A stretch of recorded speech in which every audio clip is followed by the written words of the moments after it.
29 मार्च 2025 रोजी सायंकाळी सनराइज शाळेसमोर मृतक ओम भुटले वय 26 वर्ष राहणार आर्णी याचा पूर्ववैमनस्यावरून तलवार व दगडाने खून करण्यात आला। पोलिसांकडून प्राप्त माहितीनुसार 2023 मध्ये दुर्गादेवी विसर्जनाच्या वेळी ओम भुटले याने अजय अवधूत तिघलवाड राहणार कोळवण या एकुलता एक मुलाचा खून केला होता। याच केसमधून 2 महिन्यापूर्वी तो जामिनावर तुरुंगातून बाहेर आला होता आणि पत्नी व मुलासह बाहेरगावी राहत होता। घटनेच्या दिवशी तो तारखेवर आला होता। फिर्यादी ओम सवाई यांनी दिलेल्या फिर्यादीनुसार खुनाच्या वेळी कोळवण येथे ओम भुटलेचा खून करून बदला घेऊ असे अजय तिघलवाड याचे नातेवाईक बोलले होते। ओम खुनाच्या भीतीने गावात सुद्धा राहायला आला नव्हता, कोर्टाच्या तारखेवर येत होता। तो मोबाईल वरून कधी कधी मित्रांना बोलवायचा। त्याने कोळवणचे तिघलवाड हे माझा खून करू शकतात म्हणून मी बाहेर गावी राहत असल्याचे मित्राला सांगत होता।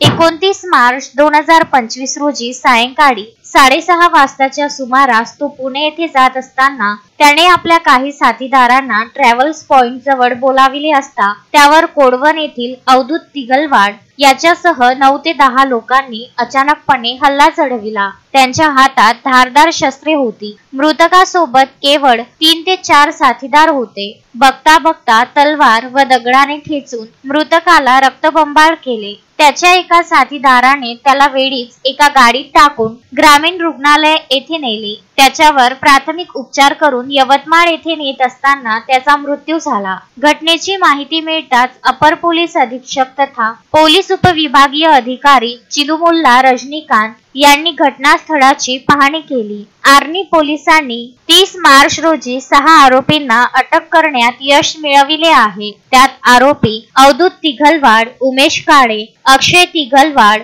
रवी गुंडेवाड सह 2 आरोपीला अटक करण्यात आली आहे। पुढील तपास पोलीस निरीक्षक सुनील नाईक, सहाय्यक पोलीस उपनिरीक्षक प्रशांत देशमुख, पोलीस उपनिरीक्षक कपिल म्हस्के यांच्यासह आर्णी पोलीस करीत आहे।